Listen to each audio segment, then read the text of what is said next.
नमस्कार साथियों, समसामयिक मुद्दों से संबंधित प्रश्नावली श्रृंखला के साथ मैं अमित आप सभी का पुनः स्वागत करता हूं। आज 25 जनवरी 2020 के हमारे प्रश्न किन मुद्दों पर आधारित होंगे, आइए एक नज़र डालते हैं। राष्ट्रीय बालिका दिवस पर हमारा पहला प्रश्न आधारित होगा। वहीं हम बात करेंगे दूसरे प्रश्न में सार्वजनिक क्षेत्र की कंपनी को बंद करने की मंजूरी के विषय में। वहीं तीसरे प्रश्न में हम बात करेंगे मुंबई को 24 घंटे खुला रखने पर मंत्रिमंडल के मंजूरी के विषय में। चौथा प्रश्न आधारित होगा भारतीय निर्वाचन आयोग का प्रथम व्याख्यान माला के विषय में। पांचवें प्रश्न में हम बात करेंगे स्कूलों में संविधान की प्रस्तावना पढ़ाने की अनिवार्यता पर। वहीं छठा प्रश्न आधारित है भारत की पहली ई कचरा क्लिनिक पर। रोहिंग्या मुसलमानों की बात करेंगे सातवें प्रश्न में। हसन दियाब के बारे में जानेंगे आठवें प्रश्न में। नवें प्रश्न पे हम बात करेंगे वैश्विक प्रतिभा प्रतिस्पर्धा सूचकांक की। वहीं 10वां प्रश्न भी आधारित होगा एक इंडेक्स से ही, जो है ग्लोबल करप्शन परसेप्शन इंडेक्स। तो सबसे पहले बात आज के पहले प्रश्न की, जो आधारित है राष्ट्रीय बालिका दिवस पर। तो यहाँ पर हमारा पहला प्रश्न है, हाल ही में राष्ट्रीय बालिका दिवस कब मनाया गया? हमारे पास ऑप्शन है 24 जनवरी, 23 जनवरी, 21 जनवरी और इनमें से कोई नहीं। तो यहाँ पर जो इसका सही उत्तर है वो है 24 जनवरी। राष्ट्रीय बालिका दिवस 24 जनवरी को मनाया गया। यह दिवस केंद्रीय महिला और बाल विकास मंत्रालय द्वारा 2008 से प्रतिवर्ष मनाया जाता है। अगर इसके उद्देश्य की बात करें तो उद्देश्य बस इतना है कि बालिकाओं द्वारा असमानता की चुनौती के बारे में लोगों में जागरूकता पैदा करना। बढ़ते हैं दूसरे प्रश्न की तरफ। दूसरा प्रश्न है हमारा, सार्वजनिक क्षेत्र की किस कंपनी को केंद्र सरकार ने बंद करने की मंजूरी दे दी है? हमारे पास ऑप्शन है राष्ट्रीय रसायन एवं उर्वरक, engineers India limited, Hindustan fluorocarbon limited और इनमें से कोई नहीं। तो यहाँ पर एक कंपनी है हिंदुस्तान फ्लोरोकार्बन लिमिटेड, जिसको कि केंद्र सरकार ने इसको बंद करने की मंजूरी दे दी है। सार्वजनिक क्षेत्र की हिंदुस्तान फ्लोरोकार्बन लिमिटेड को केंद्र सरकार ने बंद करने की मंजूरी दे दी है। यह तेलंगाना के संगारेड्डी जिले में है, जो कि रसायन और पेट्रो रसायन विभाग के अंतर्गत सार्वजनिक क्षेत्र का एक उपक्रम है। बढ़ते हैं तीसरे प्रश्न की तरफ।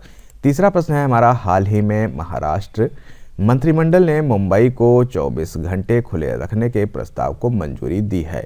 यह कब से लागू किया जाएगा? हमारे पास ऑप्शन है 26 जनवरी, 27 जनवरी, 28 जनवरी, इनमें से कोई नहीं। तो इसको लागू किया जाएगा 27 जनवरी से।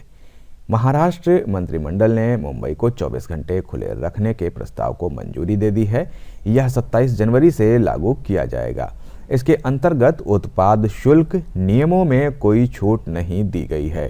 केवल भोजनालय, दुकानें और कैफे खुले रह सकते हैं, पर यह मंजूरी बार या पब के विषय में नहीं दी गई है। पढ़ते हैं चौथे प्रश्न की तरफ। चौथा प्रश्न है हमारा, भारतीय निर्वाचन आयोग द्वारा किसकी स्मृति में प्रथम व्याख्यान माला का आयोजन किया जाएगा? हमारे पास ऑप्शन है TN session, Sukumar Sen, MS Gill और इनमें से कोई नहीं। तो यहाँ पर जो इसका सही उत्तर है वो है सुकुमार सेन। भारतीय निर्वाचन आयोग की शुरुआत के 70 वर्ष पूरे होने पर आयोग ने भारत के प्रथम मुख्य निर्वाचन आयुक्त श्री सुकुमार सेन के प्रति श्रद्धांजलि के रूप में एक वार्षिक व्याख्यान माला आयोजित करने का निर्णय लिया है। श्री सुकुमार सेन ने लोकसभा और राज्य विधानसभाओं के लिए प्रथम 2 आम चुनावों को सराहनीय तरीके से संचालित किया था। अंतर्राष्ट्रीय निर्वाचन आयोग के अध्यक्ष के रूप में 1953 में तत्कालीन सूडान में प्रथम आम चुनाव को संचालित करने का श्रेय भी श्री सेन को जाता है। उन्हें पद्म भूषण से सम्मानित किया गया था। 23 जनवरी 2020 को व्याख्यान समारोह में पूर्व राष्ट्रपति प्रणब मुखर्जी द्वारा भारत के प्रथम चुनाव पर एक रिपोर्ट का रीप्रिंट जारी किया गया एवं श्री सुकुमार सेन की स्मृति में एक डाक टिकट भी जारी हुआ। बढ़ते हैं अपने अगले प्रश्न की तरफ। महाराष्ट्र के बाद अब किस राज्य सरकार ने स्कूलों में संविधान की प्रस्तावना पढ़ना अनिवार्य कर दिया है? हमारे पास ऑप्शन है राजस्थान, मध्य प्रदेश, छत्तीसगढ़ और इनमें से कोई नहीं। तो यहाँ पर इसका जो सही उत्तर है वो है मध्य प्रदेश। महाराष्ट्र सरकार के बाद अब मध्य प्रदेश सरकार ने स्कूलों में संविधान की प्रस्तावना को पढ़ना अनिवार्य कर दिया है। प्रदेश के समस्त शासकीय विद्यालयों में हर शनिवार संविधान की प्रस्तावना को पढ़ना अनिवार्य होगा। बढ़ते हैं छठे प्रश्न की तरफ। किस शहर में भारत की पहली ई कचरा वेस्ट क्लिनिक खोली जाएगी? हमारे पास ऑप्शन है बेंगलुरु, पुणे, भोपाल, इंदौर। तो यहाँ पर जो इसका सही उत्तर है वो है भोपाल। मध्य प्रदेश भोपाल में भारत की पहली ई कचरा क्लिनिक खोली जाएगी। इस क्लिनिक में घरेलू और व्यापारिक इकाइयों के इलेक्ट्रॉनिक कचरे का निपटारा किया जाएगा। केंद्रीय प्रदूषण नियंत्रण बोर्ड और भोपाल नगर निगम ने संयुक्त रूप से इसकी स्थापना की है। इलेक्ट्रॉनिक कचरा का आशय किसी विद्युत या इलेक्ट्रॉनिक उपकरण से है जो टूटा फूटा, पुराना, खराब या बेकार हो जाने के कारण फेंक दिया गया हो। इसमें से कुछ चीजें रीप्रोसेस की जा सकती हैं। बढ़ते हैं अपने 7वें प्रश्न की तरफ। अंतर्राष्ट्रीय न्यायालय ने हाल ही में किस देश को रोहिंग्या मुसलमानों को सुरक्षा मुहैया कराने का आदेश दिया है? हमारे पास ऑप्शन है बांग्लादेश, भारत, म्यांमार और इनमें से कोई नहीं। तो यहाँ पर म्यांमार को ऐसा आदेश अंतर्राष्ट्रीय न्यायालय ने दिया है। अंतर्राष्ट्रीय न्यायालय ने म्यांमार को अल्पसंख्यक रोहिंग्या मुसलमानों का नरसंहार रोकने एवं उन्हें उचित सुरक्षा व्यवस्था उपलब्ध कराने का आदेश दिया है। अंतर्राष्ट्रीय न्यायालय ने म्यांमार की सरकार को वर्ष 1948 के नरसंहार समझौते का पालन करने को कहा है। वर्ष 1948 का संयुक्त राष्ट्रीय नरसंहार समझौता नाजी जर्मन द्वारा यहूदियों के नरसंहार के बाद लागू किया गया था। अंतर्राष्ट्रीय न्यायालय संयुक्त राष्ट्र का प्रधान न्यायिक अंग है। इसका मुख्यालय हेग, नीदरलैंड में स्थित है। इसके अध्यक्ष अब्दुल कावी यूसुफ हैं।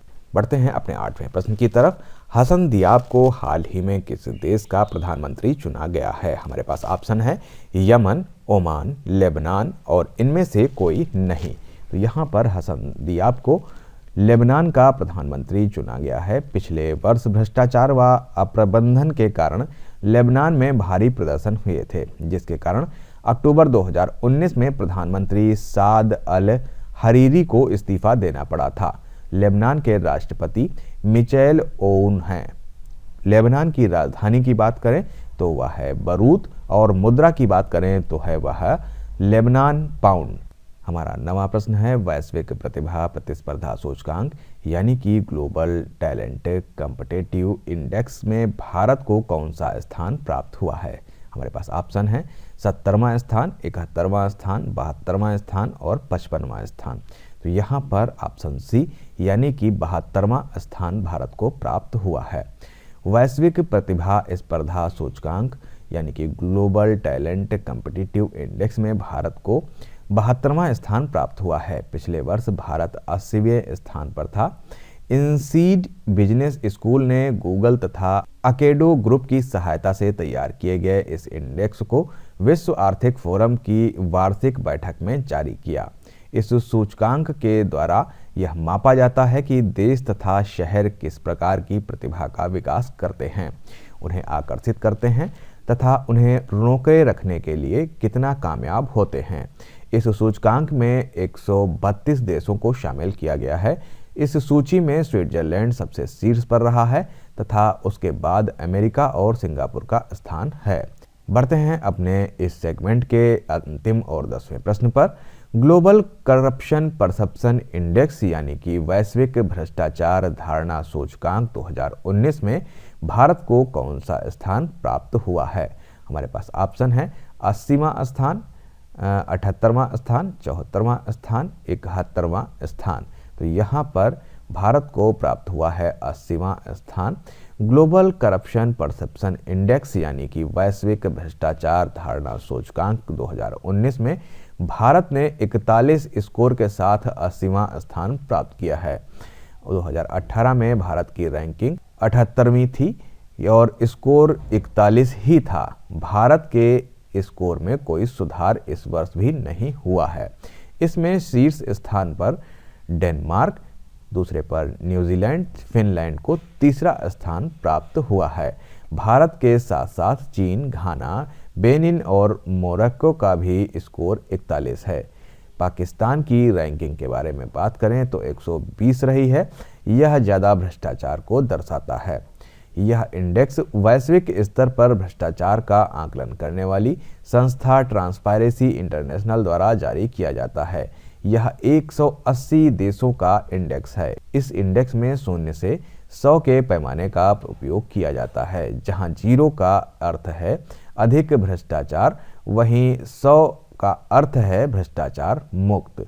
सबसे कम स्कोर के साथ सोमालिया की रैंकिंग 180 है। तो ये थे आज के समसामयिक मुद्दों से जुड़े हुए प्रश्न। मिलते हैं कल नए 10 प्रश्नों की श्रृंखला के साथ। तब तक के लिए नमस्कार, धन्यवाद।